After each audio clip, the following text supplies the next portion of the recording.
Okay, children, let's lay back.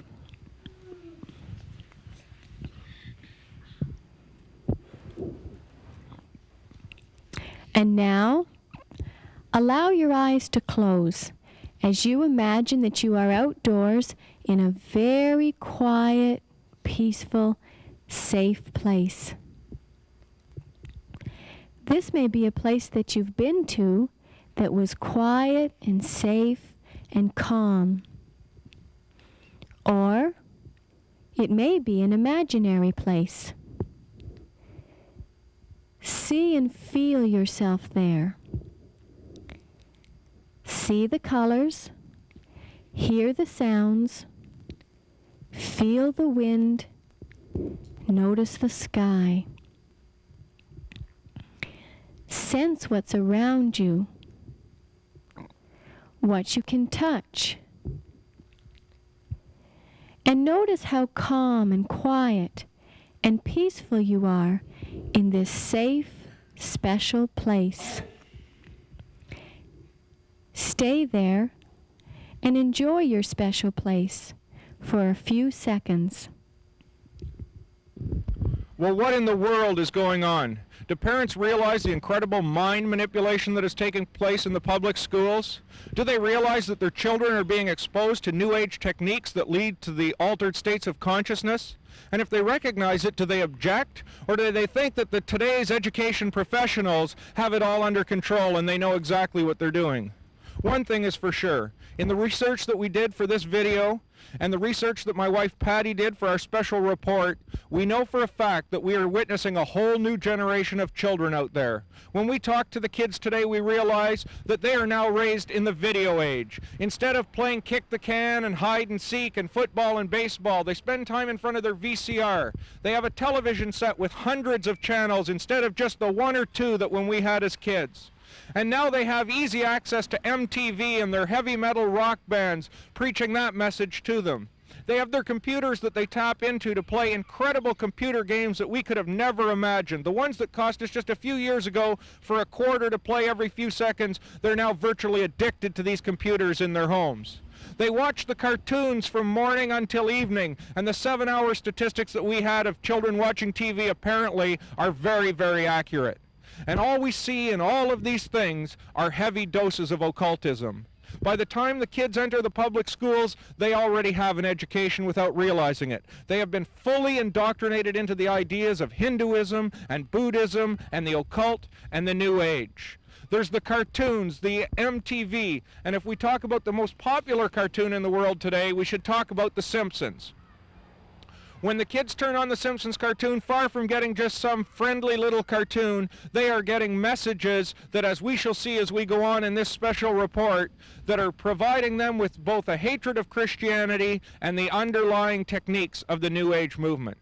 Now, we want to talk a little bit about the public schools before we get rolling, but before we start, the first thing we should talk about is the National Education Association. We may think that this is just a group of people dedicated to raising our children in the best way that they can, but the NEA is much more than that. The National Education Association, by its own admission, is a socialist organization. It is anti-God, anti-country, anti-life. It strongly supports abortion on demand. It is pro-globalist and pro-New Age. The National Education is declaredly trying to provide the way and lead the way towards a new world order and a new age of peace and prosperity. In fact, by their own admission, here's what the NEA says. It is with sobering awareness that we set about to change the course of American education by embracing the ideals of global community, the equality and interdependence of all peoples and nations, and education as a tool to bring about world peace. But that's not all. Far from wanting to change the social structure of the country and the way that the children view the world in the area of politics, the NEA also has spirituality well within their targets. For instance, Dr. Chester Pierce, in an address given to 2,000 teachers in Denver, said this: "Every child in America who enters school at the age of 5 is mentally ill, because he comes to school with allegiance towards our elected officials, toward our founding fathers, toward our institutions, toward this form of government we have. Patriotism, nationalism, sovereignty. All of this proves that the children are sick, because the truly well individual is one who has rejected all of those things and is what I would call the true international child of the future. If you don't think it's real, we have to see the children's textbooks and all of the other programs and the paraphernalia that comes along with the public school system. If we take a careful look at what our children are learning today, it's values clarification, which simply teaches that there are absolutely no absolutes. And the contradiction of this statement is obviously clear. There's sensitivity training, situational ethics, that our morals and our ethics should change depending on the situation, death education, suicide education. We wonder why so many kids are committing suicide.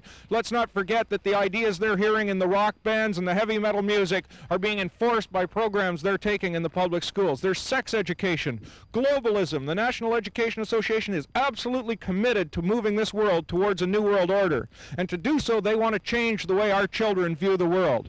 And there's the all-important concept that's in the public schools now of tolerance and understanding, that we have to accept all views as equal, that we can't have the bigoted ideas of Christianity that we have seen in the past, that they perceive them this way, that instead we have to have an agreement that says simply, all roads lead to Rome. Literally everything that is going on in the public schools is serving to undermine the Christian worldview.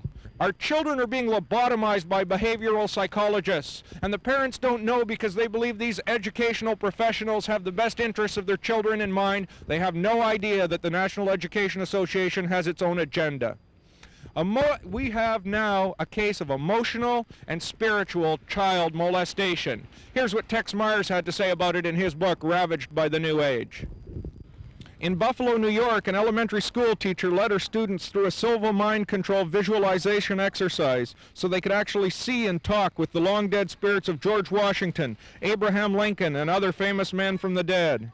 In Round Rock, Texas, fourth graders of a world culture class were told by their teacher to put their backs against the wall, stretch forth their arms and their hands, and chant, "All hail the power of the mighty globe." We'll compare that kind of thing coming into the public schools with the teacher or the young boy, two instances where they brought a Bible into the public school system. There was national uproar as religion entered the public schools. But as we can see, there is a division here between the acceptable New Age religion and Christianity, which has been thrown out the front door of the classrooms. We are in a war. There is another gospel in the land, and it is making war on the Christian heritage of this nation right in our public school classrooms. Listen to this statement by John Dumphy, written in the Humanist magazine. I am convinced that the battle for humankind's future must be waged and won in the public school classroom by teachers who correctly perceive their role as proselytizers of a new faith. These teachers must embody the same selfless dedication as the most rabid fundamentalist preachers, for they will be ministers of another sort, utilizing a classroom instead of a pulpit to convey humanist values in whatever subject they teach.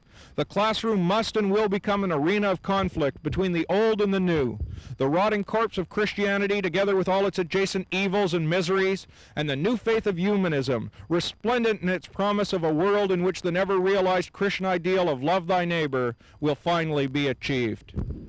Proverbs 22:6 tells us to train up a child in the way that he should go, and when he's old he will not depart from it.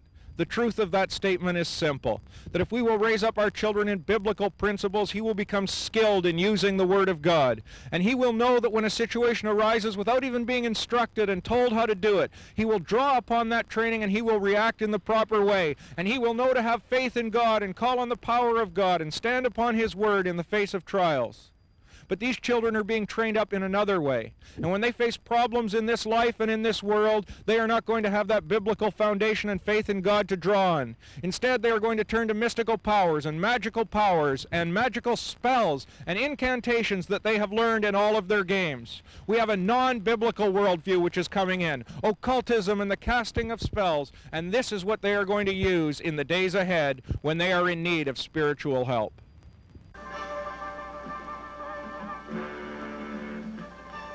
From beyond any known galaxy, bringing with them the laws and ideals of their doomed planet Thundera, come the Thundercats.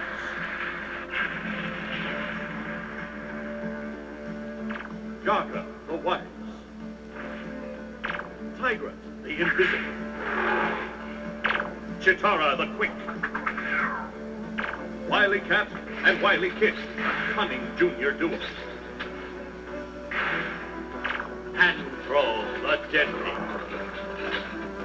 And the Snot, the Thundercats, all sworn to serve their young lord, Lion-O, and to instruct him in the secrets of the Eye of Thundera. The eye embedded in the hilt of the mystic Sword of Omens, and the source of the Thundercats' power. Thunder, thunder, thunder, Thundercats, ho!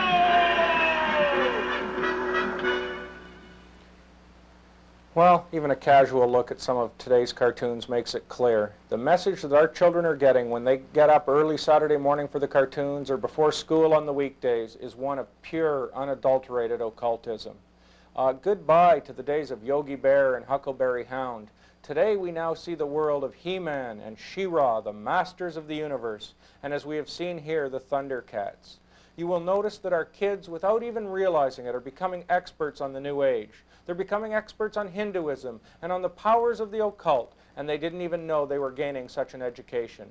As we'll see, and as you just saw in this Thundercats cartoon, we have the message of the third eye. We went into a toy store and bought one of the swords, and the kids play with these swords, and they hold it exactly like we saw in the cartoon, and begin to think about the power of opening this third eye.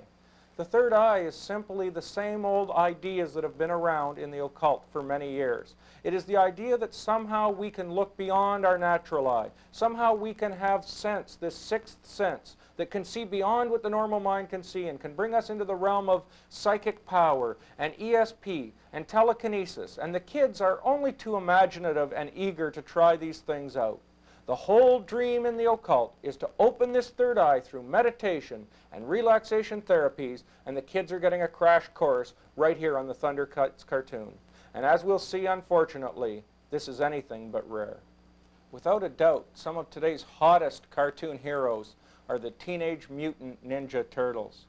In one of their videos entitled The Incredible Shrinking Turtles, we learn some of the story of how the turtles have this amazing power that they have. In this instance, we see that an alien fell from space, and as he was lying dying, the turtles ran up to him, and he told them just before he died that there was this magical crystal that had been broken into 3 pieces, and that if it was put together, it would become the Eye of Zarnoth, one of the incredible pictures of occult power. We have the same idea of the third eye that we saw in the Thundercats. And of course, the Teenage Mutant Ninja Turtles are able to put this eye back together. And here's what the alien told them about the one who would be able to put this eye together. When the 3 pieces are joined, the possessor will have power undreamed of in your world.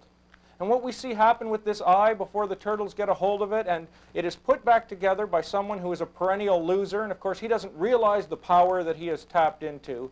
And he is listening to one of his self-improvement tapes that we hear so much of today, but now he has the power within his grasp. And he listens to the tape which says, yes, you too can achieve your dream of a better life through the power of positive wishing. Well, we certainly know that we're talking about the power of positive thinking we hear so much about today. And it continues and says, do you yearn to own a luxury limousine? It can be yours if you simply put your mind to it. This perennial loser, who had tried all of these success techniques, finally tapped into the power of the third eye. He finally tapped into the powers of the occult and the power of altered states of consciousness and the powers of this extra portion of his brain, the sixth sense. And now all his dreams came true right before his eyes. So this idea of a third eye and the power of positive wishing that we saw in the Thundercats is not alone there. One of today's most popular cartoons, the Teenage Mutant Ninja Turtles, preaches exactly the same gospel. Perhaps the most blatant example of all of this idea of the third eye and the power of the sword and the power of mysticism is to be found in the cartoon He-Man. At the beginning of the cartoon, we have this narration. Travel with us now through the dimensions of time to the most amazing planet in the heavens. This is Eternia, a land of swamps where unseen demons lie in wait. Eternia is a land of sorcery and magic. There are powerful forces at work throughout the land. But no place is as magical and mysterious as the Castle Grayskull. Within these walls are mysterious secrets and powers beyond imagination. And then we have He-Man say, I am Adam, Prince of Eternia, defender of the secrets of the Castle Grayskull. Fabulous secret powers were revealed to me the day I held aloft my magic sword and said, by the power of Grayskull, I am the power. It's extremely interesting in this instance, this blatant instance in He-Man. This is the beginning of every episode, that the man's name is Adam. You will recall that there is a biblical Adam. And that Adam and Eve in the Garden of Eden were tempted by the serpent, who offered them all the power in the universe if they would follow after him. And he said, ye shall not surely die, ye shall be as gods. And it was the very lie that caused mankind to fall. And of course we have this new Adam, who realizes his power how?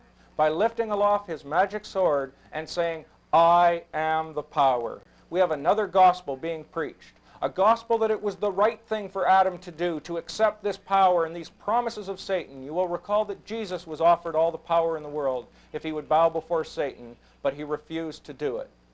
The gospel of He-Man is the exact gospel of the Garden of Eden. It is the exact gospel that caused Satan to be cast from the heavens. This idea that we are gods and that we have all the power within us, and that if we can use this power, we will become rulers of this universe, or the most powerful man in the universe. It's also interesting that the episodes of He-Man enter with a story about saying we must go. Time grows short, and we have to await the one whose coming is foretold by legend. And of course this one will be a great powerful one who has unlocked all the secret powers of the third eye. And it fits so clearly with the picture of the Antichrist that we know the Bible prophesies for the last days.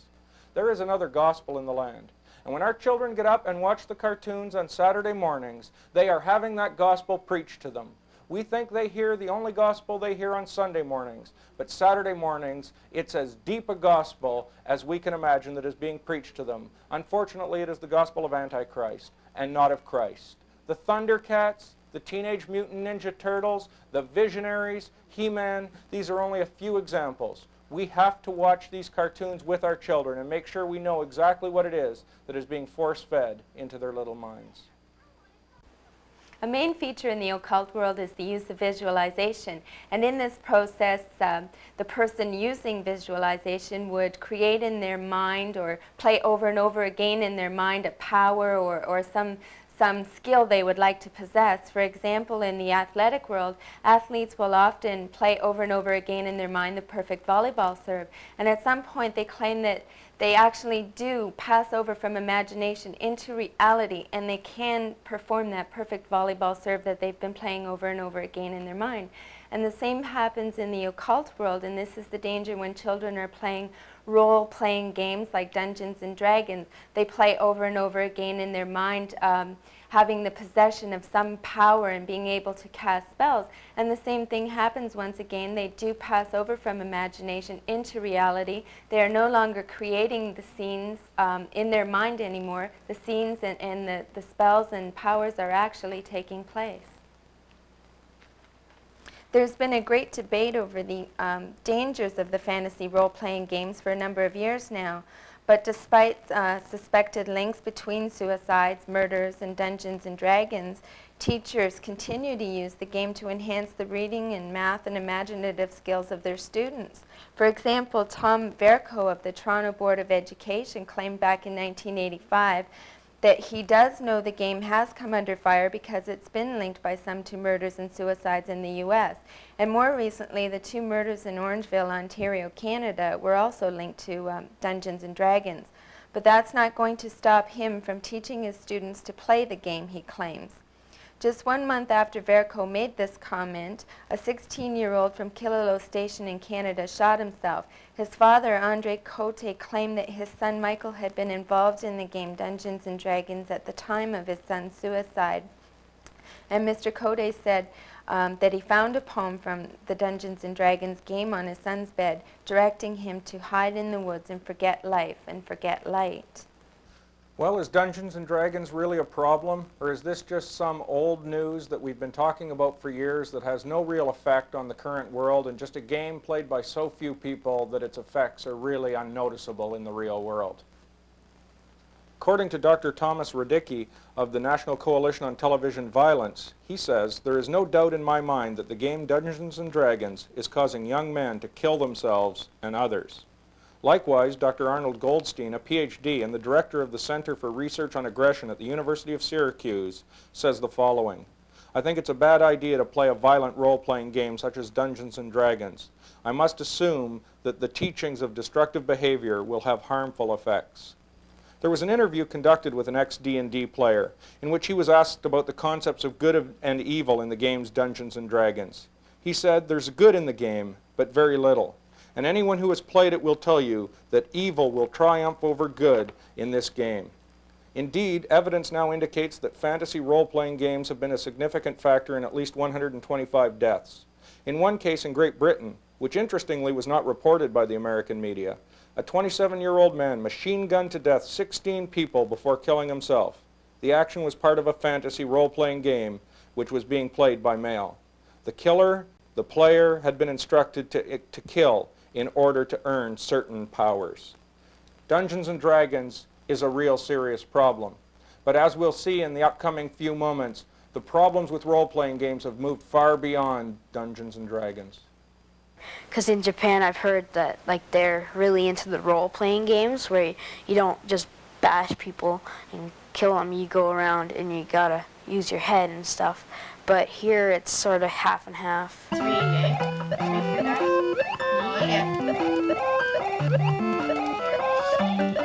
That's the last one.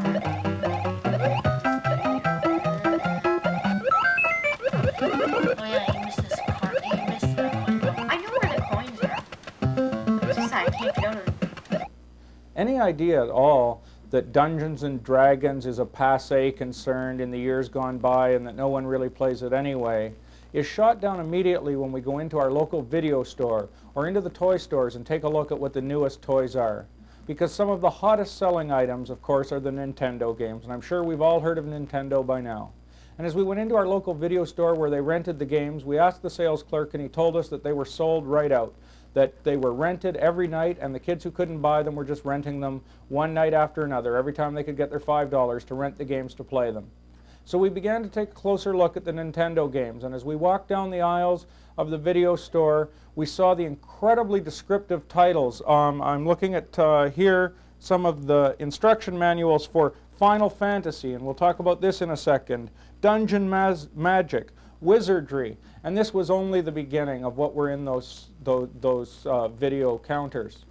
Then we went and conducted some interviews with some young men who were video game addicts, so to speak, and who spent all their time at these games. And we learned, as I mentioned off the top of this report, that it's a whole new world out there. These kids are talking in terms we don't understand. They're in front of their video boards, and they totally understand and are entranced in a world that we know nothing about.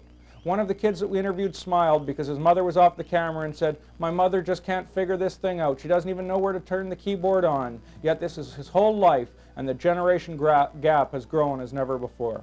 But to move beyond that and talk about these games, we began, as these children were playing the games and they were describing them to us, we began to look through the instruction manuals. And I have here one for Wizardry, and I don't know if you can see it from here. Maybe we can get another shot of it off camera. You know, the Bible tells us that in the last days that the whole world will worship the dragon. And here we see right on the cover is the dragon. These kids are becoming acclimated to this very kind of thing. And I began to look through the instruction manual, and I see here how to cast magical spells and mage spells and cleric spells. And you go to the pages that it's listed on, in this instance page 41, and they have complete descriptions of how to cast spells and how to contact powerful spirits and how to use these spirits and these powers to overcome, obviously, evil or good, because there's both white and black magic in these books. We picked up another one to see if that was just coincidence, and it's Dungeon Magic here. And we look through again and we see in here Casting Magic Spells, page 22,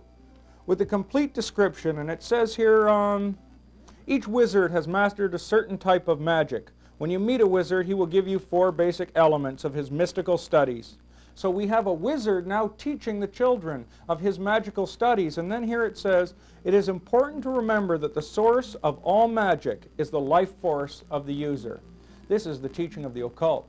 This is exactly what we were introduced into in Star Wars and E.T., that there is some magical power, some life force that runs throughout the universe, and it is this power that we can tap into for either good or evil. Of course, in Star Wars, Luke Skywalker would tap into it for good, and Darth Vader would tap into the same power for evil. So there was no God judging the hearts of mankind. There was no moral code to live up to. We just had this power that we could use at our discretion. And here is this teaching right now in these video games. So it is not just some social misfit who is off playing Dungeons and Dragons in the corner somewhere. Now it's the very Nintendo games. I look at another one here just to show you that this is not just an isolated example. I'm looking now at the instruction guide to one of the Nintendo games, Final Fantasy.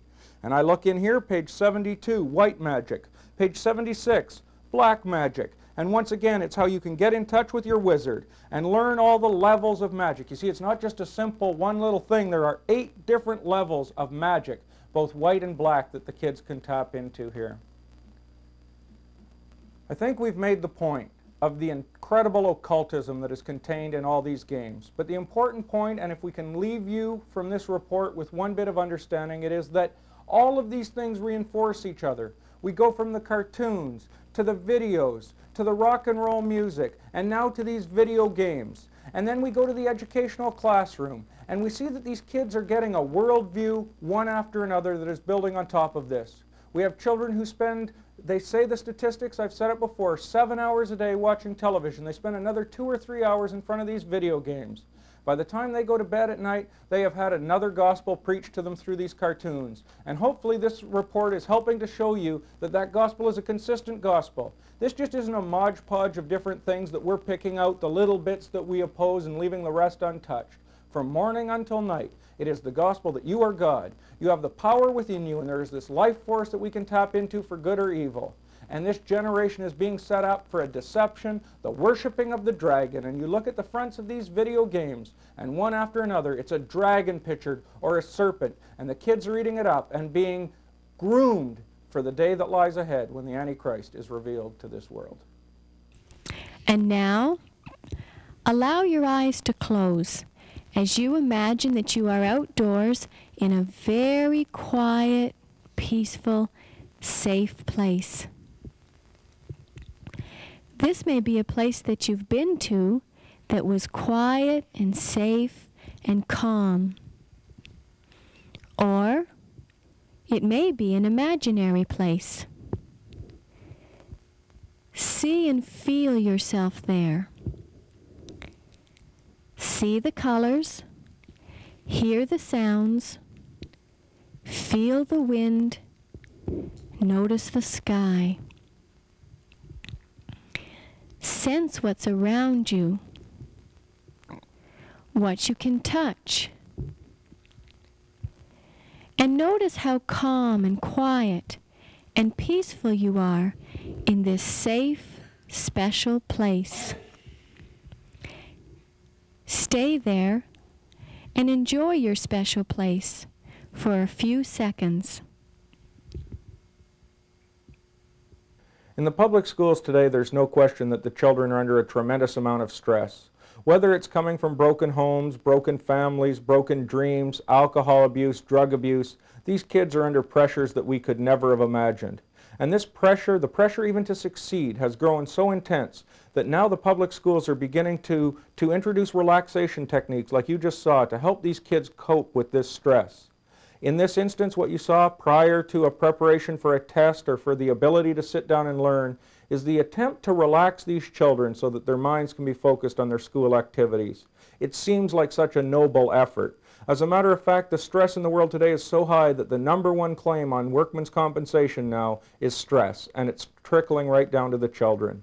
The unfortunate problem with these stress situations, these anti-stress techniques that we've seen here, is that the children are put into an altered state of consciousness. What you have seen here is not just some medical technique. What you have seen here is textbook Hinduism. This is yoga. You will have the children doing breathing exercises and relaxing body parts and muscle groups one at a time in an attempt to get their mind empty and to free their mind so that they can be led by another power, so that they begin to hear voices and so that they enter an altered state of consciousness. This is anything but scientific. This is religion in the public schools. And no matter how noble the cause, it's something that's extremely dangerous. Now close your eyes and just relax while I lead you in a guided fantasy. Imagine now that you're standing in a beautiful valley. Ahead of you is a mountain with a rocky stairway winding up and around the mountain. You begin to climb this rocky stairway. You have magic powers, so climbing is easy. When at last you reach the top, you notice a door. Now open the door. Enter. Now you find yourself in a room where the sun is brightly shining. Look into the rays of the sun. As you do, you notice the face of a very wise person. Once these children reach this altered state of consciousness, this deep level of relaxation, one of the things they are guided through and told to find is a safe place, a peaceful place where they can be completely at rest. And this imaginary place can be a field or a meadow or beside a river or a stream or on a mountaintop. It doesn't matter. But the children are instructed to get into this peaceful place and imagine themselves totally in control of the situation and totally at peace with nothing to fear. Once the children are at this state, a number of different things can happen. The first is they can be led into a technique called creative visualization. And Johanna Michelson, in her book Like Lambs to the Slaughter, defines creative visualization this way. She says, creative visualization is the technique of using your imagination to create what you want in your life. In creative visualization, you can use your imagination to create a clear image of something you wish to manifest. Then you continue to focus on the idea or picture regularly until you actually achieve what you have been visualizing. Creative visualization is magic in the truest and highest meaning of the word. What we have here is the technique of mind over matter. This is clearly and purely a religious teaching. This is the idea that we can create reality with our minds, and this is the basis of mind science and of the New Age, for example, that whatever we can create in our mind, whatever the mind can believe, it can achieve. This is the core of shamanism. This is the core of sorcery. And this is the hope that is being offered to the world today. The idea that if we can just create something in our minds, we can bring forth its reality. So this is the first place that the children are led in their peaceful place, is towards a creative visualization and learning how to try to manipulate reality with their minds. I think it's something that if most people realized what was going on, they'd be tremendously concerned about. But there's a second aspect of this peaceful place, a second path that can be taken from this peaceful place that we really ought to pay heed to as well. Now, your wise person is coming towards you. You may ask your wise person anything you want, because this is someone who knows all about you. Okay, it's time to go now. But remember, you can come back to this place or any place that you feel safe anytime you want. And your wise person will be there to answer all of your questions. Of course, one of the central questions here is just who are these wise persons? Are they just, as the educators tell us, our inner voice or our higher self, or just our inner voice, which is trying to lead us and guide us based on intuitive reality? Or are they instead spirit guides or something we've contacted from the demonic realm? Well, the educators may tell us that this kind of thinking is foolishness. The truth of the matter is that we can go look at the textbooks from the shamans and witch doctors from hundreds and thousands of years ago, and we can hear the tradition and find out that the exact same techniques that are being used in the public schools to contact these wise persons were the exact techniques that witch doctors used to contact their spirit guide from the demonic realm, empowering them to use magical incantations and chants and to tap into another dimension. One of the leading educators in this area was Dr. Beverly Galian, and she was quoted as saying, "We don't call them spirit guides in the public schools, we call them imagery guides." And of course what she was referring to is the fact that let's just change the name so we don't raise an uproar and we don't get people concerned because they believe they're doing, of course, the very best thing. Another example of this contradictory explanation of what's going on here was pointed out by Dave Hunt. Here's what Dave Hunt writes about Dr. Michael Samuel's book entitled The Well Body Book. Says Dave, his identification of this mysterious and apparently all-knowing and all-powerful entity is contradictory and hardly satisfying. On the one hand, Dr. Samuels parrots the psychological explanation so popular today in suggesting that this apparently infallible voice that speaks with its own independent inner voice is simply one of the many forms of the infinite wisdom allegedly residing in each of us. Yet in Spirit Guides, Access to Inner Worlds, Samuel seriously declares that his imagery doctor is actually his personal spirit guide whom he contacted through instructions from Rolling Thunder, a Native American Indian shaman. Just how powerful are these techniques? Are we being led into the occult? Are these techniques which are purported to lead to relaxation and inner guidance actually leading us right into the arms of the occult? And now, return and open your eyes. Are these techniques so powerful that the kids have to be led to come out of these very slowly and very cautiously? It's interesting, one of the programs taking place in the school boards is called the Quieting Reflex. And my wife Patty and I were listening to the tapes in our car driving from North Bay to Toronto one time. And as we listened to these tapes and listened to the techniques that are being used on the children, they stopped in the middle of the tape about a half hour in and said, please do not listen to these tapes or this description of an imaginary guide or of a quiet place. If you're operating a motor vehicle, it may cause you to lose touch with reality. Of course, we weren't all that concerned, believing that the Lord had his hand upon us and that we were listening to these for research purposes. But the point is this: if these techniques are so powerful that they suggest not using them while operating a motor vehicle, what is it that's coming into the public schools? This is not science. This is religion. As we've said again and again, it's religion, pure and simple. In addition to the blatant indoctrination into the occult and witchcraft in our public school system, our educational system is now intensifying its campaign to destroy the minds, souls, and morals of our children. It is preparing them for the occultic humanistic civilization now being created.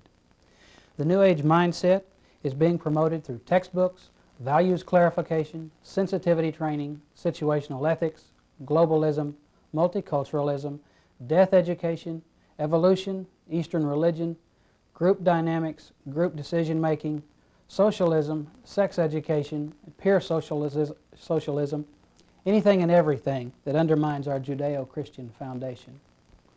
The public education system seems to be completely out of control. Generally speaking, though, teachers really aren't at fault. The system is. The system that allows disrespect of teachers and administrators. The system that allows social passing of functional illiterates because retaining them might injure their delicate psyche or self-esteem of the at-risk child. Before coming to the Omega Letter, I spent several years in Toronto counseling young people who had come into conflict with the law or had trouble at home or at school. Some of these kids were runaways or prostitutes. Some were young offenders. There were drug addicts. There were alcoholics. There were car thieves. There were gang members. Most of all, they were all children. Children who had taken the wrong path somewhere in their lives. What amazed me the most at the time was the intense interest that so many of these kids showed in the occult. Many declared themselves to be witches or warlocks, and almost all of them, and I'm not exaggerating, wore jewelry or had tattoos that expressed this satanic or occultic interest. Many of them tended to gravitate toward heavy metal music, people like Ozzy Osbourne or groups like AC/DC and Black Sabbath. And if you listen to any of these groups for more than a few seconds, you'll see that it's not the quality of music that attracts these kids. It's the image. I asked one 17-year-old who was in for trying to kill his stepfather why he liked Ozzy Osbourne so much. He told me everybody likes Ozzy Osbourne. Man, he tried to kill a chicken on stage once. There's nothing inherent in occultism or Satanism that attracts these kids in the first place. It's almost always the image that they feel they can have. The image to their peers as somebody who's really into something radical, or the rebellion against the authorities like counselors or teachers or parents. If you look at the childhood of many of these kids who become involved in Satanism as teenagers, you'll find that they began their interest in the occult at a very early age. They may have played a lot of arcade games or read bizarre novels. Maybe they were involved in Dungeons and Dragons. But whether it's playing Nintendo or watching He-Man on TV, the theme that they're receiving is the same. They're bombarded with evil thoughts and occultic ideas right from a very early age. And this whets their appetite for later when they become teenagers and they start gravitating toward a peer group of people who share a common interest. As the time passes and the kids get older, their interests become more intense. You move beyond Nintendo and start getting into casual gatherings to talk about the occult or to play Dungeons and Dragons. Gradually, you want to try things that are even more extreme, and you may have a seance. Often they'll try and contact spirit beings or even the spirits of people who have died. Then they might even get into Satan worship, or devil worship as it's known, and they may try animal sacrifices. I remember living in Toronto, the police actually told people to keep their black cats in the house because black cats were a favorite sacrifice for cult groups. During our research for this video, we had the opportunity to talk to several people who sell Dungeons and Dragons games and other role-playing games. If you ask them what they think of the controversy of Dungeons and Dragons games and if there's any danger, they almost always say the same thing. A sick kid is a sick kid, and if he's going to do something and commit a crime or kill himself, he was going to do it anyway. It doesn't matter whether he's playing Dungeons and Dragons or playing Monopoly. This is totally wrong. There are specific messages within Dungeons and Dragons and other role-playing games, as well as in heavy metal music. Those messages tell kids specifically to kill themselves or to kill someone in their family or to harm their teacher in some way. You can't tell me that it's the same telling a kid, a depressed kid or a kid who's disturbed in some way, you can't say it's the same thing to tell him to go kill his teacher as it is to tell him to pay rent for landing on boardwalk. That's an extremely narrow view. Children are extremely impressionable, and it's important in these early formative years to let them know what's healthy and what's responsible. Proverbs tells us to raise up a child in the way he should go, and when he is old, he will not depart from it. That's an awful lot different than telling a kid, do whatever you want to do, because if you do something wrong, you are going to do it anyway. Well, how do we summarize it all? I think the children evidently are getting a whole new worldview, a worldview that we never knew. For example, when we talk about visualization, you'll notice that we pointed out how it starts in the cartoons with the third eye. And then we moved on to the computer games, how the kids are actually now learning to utilize these powers and these magical spells and the casting of spells. The kids are learning now how to become proficient in the use. But of course, this is just the fantasy world. This is just playing around in games until we get to the public schools. By the time we get to the public schools, the kids are told, no, these ideas that you gained in the cartoons and in your computer games are the real thing. We're now going to practice them in the public school system. And then we move on, and as those of you who read Johanna Michaelson's book, The Beautiful Side of Evil, will know that when Johanna contacted her spirit guide in the occult, she did it using the exact same techniques we had in the public schools. And Johanna will tell you about her experience with Silva Mind Control. And those of you who know someone who've taken this program will know that when they graduate, they are given their money back if at the end of that course, through the use of visualization and psychic power, they cannot identify the illness of someone by just looking at a closed file folder on the desk. When you get to it, you see the end teaching becomes, you are God's. All the power lies within you. You have potential like you've never known. And it's the central teaching of the Garden of Eden. A whole worldview is coming forth here. Another area of concern that we talked about was the use of toys. And in the clip that we saw where my wife Patty talked, she mentioned about the fact that athletes will rehearse something in their mind, believing that if they can see it in their mind, then they can achieve it in the physical realm, and that somehow this mental power will be translated into activity. And of course the children then go to the toy stores, and they've watched their cartoons, and we know that the cartoons have become really nothing but 30-minute programs advertising the toys in the toy store. And the kid will go and, as we saw, get his magic sword, or he will get these other toys and he will begin to play with them, and he'll begin to act out. And of course with children and their imaginations, the one thing we know is it's not long until they're out playing with their friends and their imagination becomes alive enough that instead then of calling their friends names or sticks and stones will break my bones, they're casting spells on each other that they've learned in their games. There's a break that takes place here, and it's something that's very dangerous. We're not talking about backward masking here. We're not talking about being paranoid. As a matter of fact, one of the clever things that educators laugh about is how paranoid fundamentalist Christians sound when they complain about these things, because it sounds so outrageous. It sounds so off the wall. But we're not talking about a few words backwards on a record album here that may say something. We are talking about outright indoctrination. We have gone beyond the hidden ideas in the back room of a circus right into the main public school system. There is an agenda. There are ideas that are coming forth, that are being brought purposely forth into the ideas of our children. Let me just summarize that for a second. I want to read you a quote by Grant Tinker from NBC Television. He was in charge of programming there. And he said, speaking of drug use in the children, that subtly they can begin to change people's thinking. He says this: if we can start changing attitudes in this country, we can start changing behavior. Likewise, Jay Winston, who's an insider on media programming, said this: we have now come to a place of being nothing short of the application of Madison Avenue expertise to affect the population through mass media.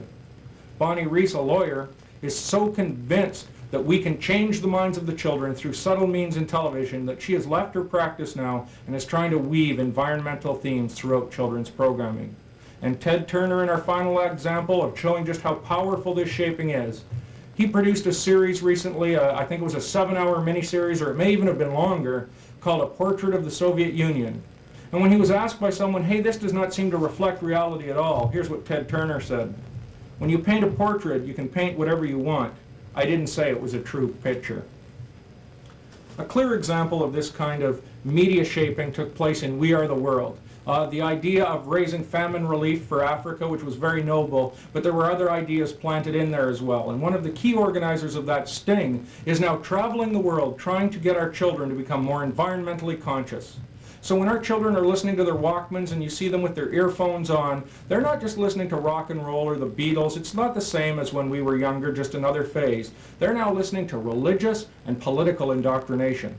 For example, MTV produced a series called Our Common Future about saving the environment. Not only were world leaders brought together, but so were the top rock bands. And Melissa Manchester, singing in that special, sang, "I feel sorry for God." She said, "I feel sorry for God that he's burdened with these fundamentalist Christians who can't understand the time we're in." She said, "I feel sorry for God with these televangelists. I feel sorry for God of where Christianity has gone to, not respecting and loving the environment and recognizing we're part of it." John Denver did the same thing. The architects of the New World Order realized that we need a new religion based on the unity of the cosmos if we're going to bring the whole world together. They also recognize that the older generation are not going to accept it. The older generation have made up their minds and have their ideas, and they are now targeting the younger generation. We're producing another video right now on the technology for the cashless society and the mark of the beast. What's interesting as we're shooting these videos over top of each other a little bit is the fact that in the cashless society, the electronic world, the problem is getting the older generation to utilize the technology. The older person still wants to go to the teller and deal face on face with Mrs. Smith at the bank, whereas the younger generation have never seen a teller. They are in and dealing with their automated teller machines all the time. It's that generation gap that we're watching disappear here, and the same thing is true with our children. They're hearing another gospel. I don't want to overstate the case, but America is no longer a Christian country. As a matter of fact, if you look through it through the eyes of the children, they live in an occult culture. And that's a dramatic statement, but I believe it's entirely accurate. If we are going to battle this occult culture, the Lord has only given us certain weapons of warfare. And I believe those weapons of warfare are spiritual and not carnal. Let's take a look at a quote from 2 Corinthians chapter 10. "For though we walk in the flesh, we do not war after the flesh. For the weapons of our warfare are not carnal, but mighty through God to the pulling down of strongholds, casting down imaginations, and every high thing that exalteth itself against the knowledge of God, and bringing into captivity every thought to the obedience of Christ." Ephesians chapter 6 tells us that we wrestle not against flesh and blood. The battle is for the souls of the youngsters of this land, and for the not-so-youngsters too. Our battle is in the spirit, it is not in the flesh. It is not primarily through the legislatures or through the courtrooms. This is a spiritual battle. If we are telling our children not to play the video games and not to watch the cartoons the occult ideas we're seeing, and yet we go out and partake in our own fleshly activities, listening to country and western music instead of rock and roll, and doing things that the children know, these kids are intelligent, they recognize the hypocrisy. And so we have to live in front of our children, not just tell them what to do, but show them. We are living epistles, known and read of all men. You know, in the banks, they will tell a teller when they're looking for a counterfeit to look for the real thing, and learn the real thing, and then they'll recognize the counterfeit. On Sunday evenings, I believe our children should be with us in church. We shouldn't leave them at home to watch the cartoons and America's Funniest Home Videos. They should be with us. And I certainly hope you attend a church that has believes in prayer around the altar and seeking God and waiting for God to move in our hearts and lives. And our children should be right there, right in the midst of things, that they're getting to know the move of God. And they're not at home getting to know the move of man and the move of the flesh and the move of carnality. We've got to know the move of the Spirit of God. And when kids recognize that, then when they see the things of the world, because they are going to see them as they go out onto the streets, they will be able to discern and know the difference between the two. We have to get the children right in the middle of the fire. I don't think there's any age that's too young. The minute a child is born, he should be in every church service that's possible, sitting under the teaching of God's Word. We should have family altars in our home. We all know that these things are true. We all know that there is this other gospel in the land. Now the Lord has called us as children of the light to act upon which we know, to whom much is given, much is expected, to step out and stand out for God and take a firm stand. And if we do so in sincerity and in integrity before God, our children will see that and they will follow along with us. God bless you.